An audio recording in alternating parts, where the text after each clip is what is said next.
Interview Ensign Inoue, www.fuckeye.tv, and guampdn.com.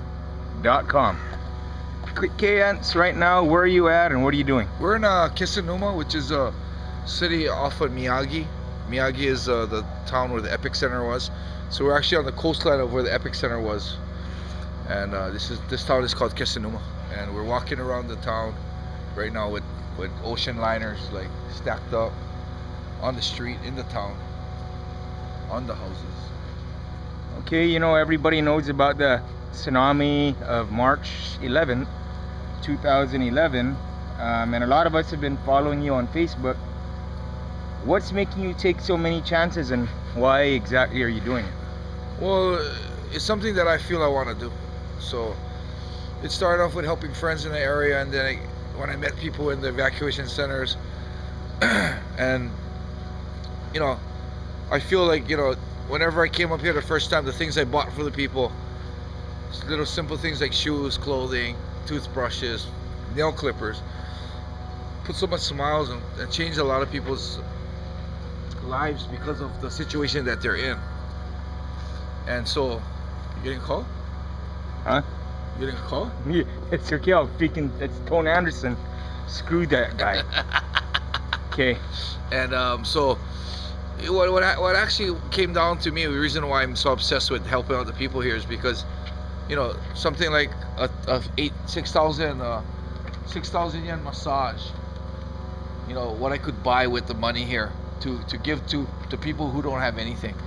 We could buy sashimi dinners for 6,000 yen. Would probably buy sashimi dinner for 3 or 4 people. You know, 6,000 yen could also buy 4 pairs of shoes for people that don't have shoes. So, you know, just having that calculation in my head about what I could do with the money that I'm spending makes me excited to help the people here. Okay, interview.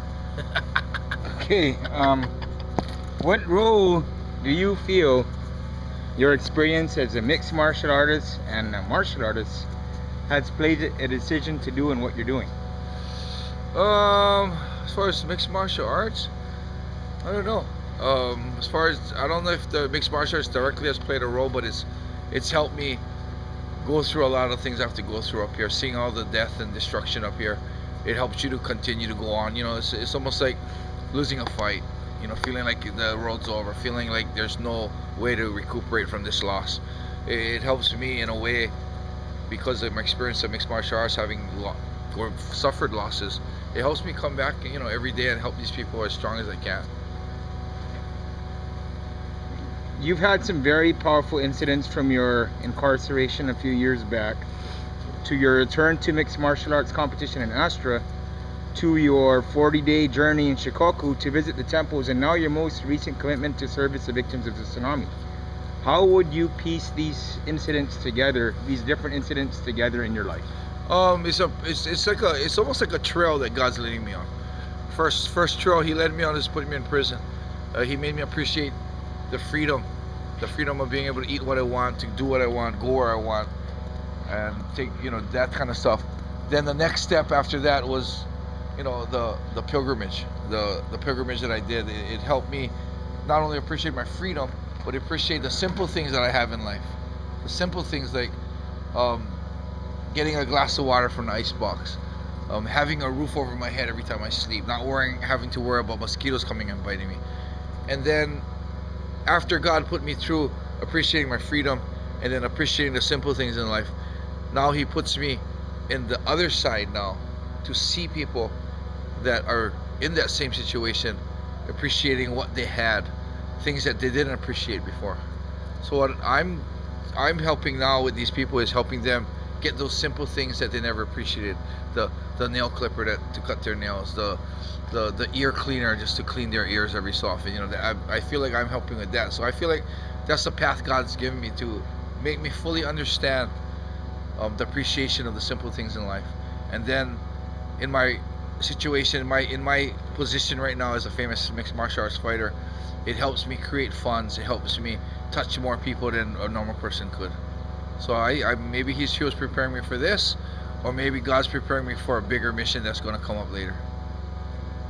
Word. Many have known you to know your connection to the term Yamato Damacy. Please elaborate on what this term means to you and what role it has played in martial arts, and what you feel it plays with the victims of March 11th's quake and tsunami. Well, Yamato Damacy to me is the spirit that never gives up, that never dies, that works through perseveres through any type of adversity, perseveres through any type of situation, hard, as much as it hurts you, as hard as it is to continue. And I believe that the word Yamato Damacy serves a has a perfect seat in the house for this situation, because the Japanese people, I mean, you don't give up in a fight. It's a sport, but you're talking about life right here. We're deep down, raw life, man. These people have lost everything they have, and the term Yamato Damacy is a term that keeps you going and makes you never give up. And I believe this is going to be a really, very strong term for these people to always remember, that they need to always keep trying and keep going and never giving up. Yamato Damacy is the word of 211, man, because of 311. You notice all the 11s in there, man? Word. Most of us have seen the coverage of March 11th tsunami. After witnessing things firsthand, what do you feel is important for people in the distance to know? I think that it's important is what you saw on the news was the first 2-3 days, and it was devastating. And what people need to remember that this devastation is continuing till today, 2 months later, and will be continuing 6 months later, and will be continuing another year for years to come. These people here, they're talking about building the town back, rebuilding the town, but honestly, it's not about that, because the whole town's gone. It's not so that you're gonna rebuild. You have to create a town. You have to build a new town. It's not about rebuilding, because there's nothing to rebuild here. So I think this whole situation is more devastation than we ever see on TV. They're not showing it anymore on TV, but this cleanup has been, you see it, Rome. You come here 2 months later, and it's like this hasn't been touched yet. Look at this. There's boats laying all over. There's rubble. There's, from the smell, you just take a whiff. You're probably smelling a piece of a dead body. I know, it's freaking scary. How has this experience changed your view of things, and what have you learned from it? I don't think it's changed anything in me, but because of the jail term, the pilgrimage, and everything that I've been through, I think it's just refined a lot of my way of thinking about appreciating the simple things, about the belief I've always had about the physical life is very temporary, very short, that the physical life is just something that we need to, it's a stair in the whole step of eternity in the spiritual life. So basically, I think this whole situation has just reinforced and confirmed my belief about, appreciating the simple things, appreciating the things you have. And it's hard to understand until you experience it, but the day you lose everything, whether it be this, whether it be jail, whether it be something else, you learn to appreciate the things that you don't appreciate today. Word. For those of us who want to help, how do you think we can best be of service? Well, right now, if you really want to help, the things you can do is probably make donations to charities that are legitimate, charities that are directly helping the people. Other than that, if there's anything else, I'm a religious person, and I believe that praying, there's a power of prayer. And if you can't donate, if you can't get up here to help, say a silent prayer every night before you go to bed, and wish the people strength, and wish the people a speedy recovery.